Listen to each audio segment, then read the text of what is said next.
Assalamualaikum warahmatullahi wabarakatuh. Raditu billahi robba wa bil islami dina wa bi Muhammadin nabiyya wa rasula. Rekan-rekan para mahasiswa yang saya hormati, pada perkuliahan kali ini kita akan mendiskusikan isu siklus dalam penelitian tindakan kelas. Khususnya terkait dengan pertanyaan, harus berapa sikluskah aktivitas penelitian tindakan kelas. Nah, tema ini atau topik ini kerap dipertanyakan, didiskusikan dalam perkuliahan atau dalam diskusi-diskusi tentang penelitian tindakan kelas, karena memang tidak ada kesepakatan di antara para ahli penelitian kependidikan tentang seberapa banyak siklus dalam suatu penelitian tindakan kelas. Ada pendapat yang mengatakan bahwa satu kali penelitian tindakan kelas minimal harus terdiri dari 2 siklus. Ya. Ada lagi yang mengatakan bahwa dalam satu kali penelitian tindakan kelas itu tidak dibatasi minimal siklus. Artinya bahkan dengan satu siklus pun, asal target, tujuan penelitian sudah tercapai, itu bisa dianggap selesai. Nah, terkait dengan berapa minimal siklus penelitian, sekali lagi perdebatannya adalah yang mengatakan tidak dibatasi berapa minimal siklus harus dilakukan. Ada yang mengatakan bahwa minimal setiap penelitian tindakan kelas itu harus terdiri dari 2 siklus. Nah, tentang banyak siklus, ada yang mengatakan bahwa paling banyak siklusnya adalah 3, ada yang mengatakan 4, dan ada yang mengatakan tidak dibatasi oleh seberapa banyak maksimal suatu penelitian tindakan kelas, berapa siklus harus dilakukan. Karena masalah dalam kelas itu dipandang sebagai masalah yang dinamis, sehingga permasalahan-permasalahan selalu muncul. Nah, terkait dengan tema yang ramai didiskusikan ini, yaitu tentang berapa minimal dan berapa maksimal siklus penelitian tindakan kelas, kita akan mendiskusikannya dalam perkuliahan kali ini. Dan seperti yang kita ketahui bersama bahwa penelitian tindakan kelas itu dalam setiap siklus itu terdiri dari setidaknya 4 tahapan yang harus dilakukan oleh peneliti. Tahap pertama adalah planning, ya, melakukan persiapan penelitian. Lalu yang kedua adalah implementing, atau kerap juga disebut dengan acting. Kemudian observing, ya, pengamatan. Dan tahap terakhir dalam satu siklus adalah reflecting. Jadi satu putaran penelitian tindakan kelas itu terdiri dari planning, perencanaan, implementing atau implementasi, atau acting atau tindakan, pemberian tindakan, kemudian observing atau melakukan pengamatan, dan yang terakhir, tahap terakhir dalam satu siklus penelitian tindakan kelas adalah reflecting atau refleksi.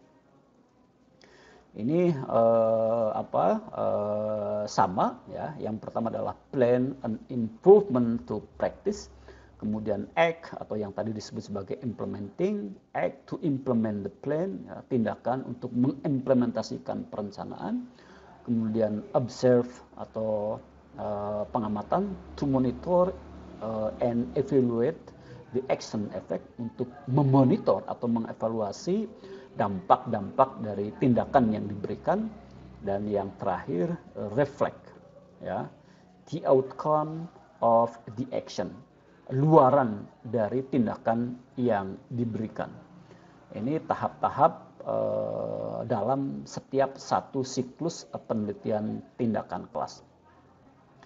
Nah, rekan-rekan para mahasiswa yang saya hormati, setiap tahap dalam satu siklus itu berisi kegiatan-kegiatan. Yang pertama planning, ya, pada tahap perencanaan, ya, kerja yang dilakukan oleh peneliti yang pertama adalah identifying problem or research topic, mengidentifikasi masalah atau topik penelitian. Kemudian kerja yang kedua atau kerja berikutnya dari langkah dari tahap planning adalah verifying the problem, melakukan verifikasi terhadap masalah yang sudah teridentifikasi pada bagian pertama.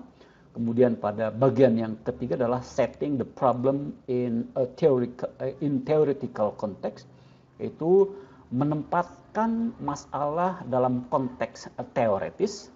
Ya, dalam hal ini peneliti perlu mencari mereview teori-teori yang relevan dengan problem atau masalah yang muncul di dalam kelas. Kemudian langkah keempat dalam tahap planning adalah planning for data collection, yaitu perencanaan pengumpulan data. Ya, data akan dikumpulkan dengan apa? Ya, atau data akan dikumpulkan dengan menggunakan instrumen apa? Apakah menggunakan observasi, pengamatan, sehingga membutuhkan lembar checklist atau lembar observasi, atau dikumpulkan dengan tes, ya, atau dikumpulkan dengan kuesioner, ya, atau angket, atau dikumpulkan dengan wawancara. Itu dipersiapkan pada tahap planning. Tahap yang kedua setelah planning adalah acting atau implementing, yaitu tahap pelaksanaan atau tahap implementasi. Di sini kerja yang dilakukan oleh peneliti yang pertama adalah conducting key intervention, yaitu peneliti memberikan intervensi dalam bentuk tindakan yang dipilih untuk memecahkan atau untuk meningkatkan untuk memecahkan masalah yang sudah teridentifikasi pada tahap planning. Kemudian pada tahap acting, pada tahap implementing, selain peneliti melakukan intervensi atau melakukan tindakan atau melakukan acting di kelas, peneliti pada saat yang sama juga melakukan proses collecting the data, yaitu mengumpulkan data. Jadi pada tahap acting, selain peneliti memberikan tindakan, memberikan intervensi dalam bentuk action, dalam bentuk tindakan yang sudah ditetapkan, yang sudah dipilih untuk memecahkan masalah, peneliti juga bekerja melakukan pengumpulan data. Tentu saja pemberian tindakan dan proses pengumpulan data itu bisa dilakukan bersama-sama oleh pihak-pihak yang berkolaborasi dalam kegiatan penelitian, atau dilakukan oleh peneliti misalnya memberikan tindakan, sedangkan koleha yang diajak untuk berkolaborasi itu mengumpulkan data. Itu tahap yang kedua, tahap acting. Kemudian tahap yang ketiga yaitu tahap observing atau tahap pengamatan. Peneliti kerja di sini adalah organizing and analyzing the data, mengorganisasikan dan menganalisis data. Mana data yang relevan dengan topik atau dengan masalah yang diteliti, kemudian diurai, dianalisis data menurut teknik yang sudah ditetapkan oleh peneliti pada saat dia merencanakan kegiatan penelitian. Dan tahap terakhir dalam satu siklus, dalam satu putaran penelitian tindakan adalah tahap reflecting. Pada tahap reflecting, peneliti melakukan kerja peneliti ini lebih banyak. Yang pertama adalah have the intervention resulted in the intended change or improvement, bahwa peneliti menginventarisasi bahwa peneliti sudah memiliki hasil dari tindakan yang diberikan, yang perlu direfleksi apakah tindakan tersebut dapat mengubah, dapat memperbaiki, atau dapat meningkatkan atau dapat memecahkan masalah atau tidak. Kemudian determining factor attribute to the improvement. Kerja berikutnya adalah peneliti menentukan faktor-faktor yang berpengaruh, faktor-faktor yang mendorong munculnya peningkatan. Faktor-faktor apa yang menyebabkan atau yang mendukung terjadinya perbaikan, terjadinya perubahan. Faktor-faktor apa yang mendukung pemecahan masalah bisa diselesaikan. Itu pada tahap refleksi, peneliti mengidentifikasi faktor-faktor yang mendukung keberhasilan tindakan yang diberikan. Kemudian pada tahap ini juga peneliti perlu melakukan identifying the problem arising during the action implementation, peneliti perlu mengidentifikasi masalah-masalah yang muncul selama implementasi tindakan. Ya, peneliti perlu mengidentifikasi problem yang muncul atau faktor-faktor yang menghambat pada proses pemberian tindakan. Kemudian peneliti juga perlu melakukan deciding what to do to resolve the newly identified problem in the next cycle. Peneliti perlu memutuskan apa yang harus jalan keluar yang harus diambil terhadap problem yang teridentifikasi, problem-problem baru yang teridentifikasi untuk dipecahkan pada siklus berikutnya. Jadi peneliti perlu menentukan jalan keluar apabila muncul problem-problem baru. Ya, jalan keluar yang akan ditempuh pada siklus berikutnya. Kemudian kerja berikutnya pada tahap reflecting adalah creating a plan for the next cycle. Membuat perencanaan untuk siklus berikutnya. Ya, membuat perencanaan untuk siklus berikutnya. Jadi kalau memang target atau kinerja belum tercapai, maka pada tahap refleksi ini peneliti mempersiapkan perencanaan untuk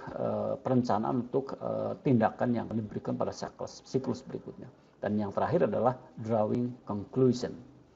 Peneliti membuat kesimpulan. Nah, itu tahap-tahap yang harus dilakukan oleh peneliti dalam satu siklus. Jadi dalam satu siklus tahapnya terdiri dari planning, acting, observing, dan reflecting. Nah, namun demikian para pakar menggunakan terminologi yang berbeda. Tahap-tahap yang harus dilakukan dalam satu siklus itu tidak sama ya, tidak sama menurut para ahli. Yang pertama misalnya menurut Camis and McTaggart, ya, bahwa tahap-tahap dalam penelitian tindakan terdiri dari planning, acting, observing, and reflecting. Seperti yang tadi sudah dijelaskan, tahap perencanaan, tahap pemberian tindakan atau implementasi, tahap observasi, observing, dan tahap reflecting. Seperti yang sudah kita diskusikan sebelumnya. Nah, ini memang yang paling banyak diikuti oleh para peneliti tindakan di negara kita ya. Jadi model siklus, model PTK yang banyak digunakan di kita adalah model Camis and McTaggart. Kemudian yang berikutnya menurut Sager, tahap-tahap dalam penelitian tindakan kelas, tahap yang pertama adalah problem formulation atau memformulasikan masalah, merumuskan masalah. Merumuskan masalah itu adalah tahap pertama menurut Sager. Kemudian yang kedua adalah data collection, yang kedua adalah mengumpulkan data. Kemudian langkah yang ketiga adalah data analysis, analisis data. Dan langkah yang keempat adalah reporting of results, yaitu melaporkan hasil-hasil yang dicapai. Itu menurut Sager. Kemudian yang ketiga menurut O'Leary, yang pertama, tahap pertama dalam setiap penelitian tindakan adalah yang pertama adalah observe, melakukan pengamatan terlebih dahulu. Kemudian yang kedua adalah reflect, melakukan refleksi, kemudian melakukan refleksi, plan, kemudian melakukan perencanaan. Karena pada tahap refleksi peneliti perlu menetapkan perencanaan apa yang akan dilakukan pada siklus berikutnya. Baru tahap yang keempat adalah acting, pemberian tindakan. Sedangkan menurut British Council, ya, tahap-tahap dalam penelitian tindakan yang pertama adalah notice a problem and plan, menentukan masalah dan membuat perencanaan. Kemudian yang kedua teach atau act, memberikan pengajaran atau pembelajaran sekaligus memberikan tindakan, implementing. Kemudian yang ketiga adalah observe, ya, melakukan mengamati, dan yang terakhir adalah reflect. Dari 4 model tahap penelitian tindakan kelas itu pada intinya sama, ya, terdiri dari perencanaan, implementasi atau tindakan, kemudian mengamati dan merefleksi. Nah, kalau kita melihat bahwa dalam setiap siklus harus ada langkah-langkah planning, acting, observing, and reflecting, maka kita kembali kepada pertanyaan pertama, berapa siklus suatu penelitian tindakan kelas harus diambil? Itu sangat bergantung kepada hasil dari refleksi. Hasil dari refleksi, karena pada tahap refleksi, peneliti akan menentukan peneliti akan mendiskusikan apakah tindakan yang diberikan itu sudah mencapai target atau belum. Kalau tindakan yang diberikan, kalau acting yang dipilih ternyata sudah berhasil menjawab masalah, sudah berhasil meningkatkan mutu sesuai yang diharapkan, maka peneliti tidak perlu melanjutkan pada siklus berikutnya. Tetapi apabila peneliti, hasil refleksi peneliti, tindakan yang diambil belum memecahkan masalah, belum menghasilkan target sebagaimana yang diharapkan, maka peneliti perlu membuat perencanaan tentang apa yang akan dilakukan pada siklus berikutnya. Jadi siklus 1 perlu ditambah pada siklus 2. Nah, kalau selesai siklus 2 ternyata misalnya target yang diharapkan sudah tercapai, ya sudah selesai. Peneliti tinggal drawing conclusion. Peneliti tinggal membuat kesimpulan.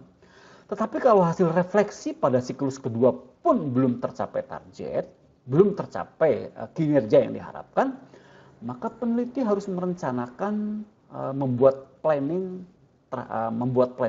siklus yang ketiga. Sama, siklus yang ketiga juga terdiri dari tahap planning, acting, observing, and reflecting. Kalau pada siklus ketiga target yang diharapkan, ya, indikator kinerja sudah tercapai, ya sudah selesai.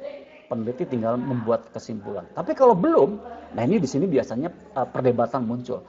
Apakah kalau sudah sampai pada siklus ketiga ternyata misalnya indikator kinerjanya belum tercapai harus tambah ke siklus berikutnya atau bagaimana? Nah, ini refleksi peneliti perlu lebih cermat mendiskusikannya, karena jangan-jangan kalau pada siklus ketiga ternyata indikator-indikator yang ditetapkan belum tercapai, target yang diharapkan tidak tercapai, peneliti perlu mempertimbangkan tentang efektivitas tindakan yang dipilih. Jangan-jangan memang tindakan yang dipilih, ya, jangan-jangan memang action yang dipilih itu tidak relevan dengan masalah yang terjadi. Nah, ini kalau dalam pengobatan mungkin jangan-jangan obat yang ditawarkan untuk mengobati masalah, untuk mengobati penyakit tidak sesuai dengan penyakit, tidak relevan, tidak manjur. Sehingga diberikan berulang-ulang tetap hasilnya misalnya tidak mencapai target seperti yang diharapkan. Tidak memperbaiki, tidak meningkatkan, ya, tidak menghasilkan pemberdayaan, tidak menghasilkan mutu yang diharapkan. Nah, kalau misalnya berdasarkan refleksi, misal ternyata tindakan yang dipilih ini tidak tepat, oke, peneliti harus dengan legowo menghentikan tindakan yang dia pilih. Dia perlu menghenti tindakan yang tepat setelah dia melakukan refleksi. Jadi rekan-rekan para mahasiswa, kalau sudah 3 siklus ternyata hasilnya tidak memuaskan, hasil PTK, hasil tindakan yang diberikan tidak mencapai target, ya, tidak meningkatkan prestasi, tidak meningkatkan mutu, tidak menghasilkan kinerja yang unggul, ya, tidak memberikan kepuasan, ya, maka peneliti perlu merefleksi, perlu mempertanyakan tindakan yang dipilih, perlu mengevaluasi perencanaan-perencanaan yang dibuat, perlu mengevaluasi manajemen kelas yang diberikan. Nah, kalau semua aspek misalnya sudah sesuai dengan kajian teori, sesuai dengan penelitian-penelitian yang pernah dilakukan oleh peneliti terdahulu, maka peneliti mungkin bisa melihat pada tindakan yang dipilih. Oh, mungkin tindakan yang dipilih tidak sesuai. Atau kalau dalam penelitian eksperimen, mungkin teori yang mendasari tindakan yang dipilih mengalami anomali. Ya, mengalami anomali. Tapi dalam kenyataannya jarang ditemukan ada suatu penelitian tindakan kelas yang berkesimpulan bahwa teori yang mendasari pemilihan tindakan adalah teori yang misalnya sudah mengalami anomali, ya, sudah tidak bisa mengenali dan menjawab problem-problem di sekitarnya. Biasanya peneliti sudah bisa menghasilkan kesimpulan, sudah bisa menghasilkan kinerja yang diharapkan pada siklus yang kedua atau siklus yang ketiga. Jadi tentang perdebatan tentang berapa siklus yang harus dilakukan itu sangat bergantung apakah tindakan yang dipilih telah menghasilkan target yang ditetapkan, apakah tindakan yang dipilih sudah berhasil mencapai harapan, sudah berhasil mencapai indikator-indikator keberhasilan yang sudah ditetapkan atau belum. Kalau sudah, bahkan satu siklus pun sudah cukup. Kalau sudah mencapai indikator-indikator keberhasilan yang ditetapkan. Demikian rekan-rekan para mahasiswa, kurang lebihnya mohon maaf. Hasbunallahu wa ni'mal wakil. Assalamualaikum warahmatullahi wabarakatuh.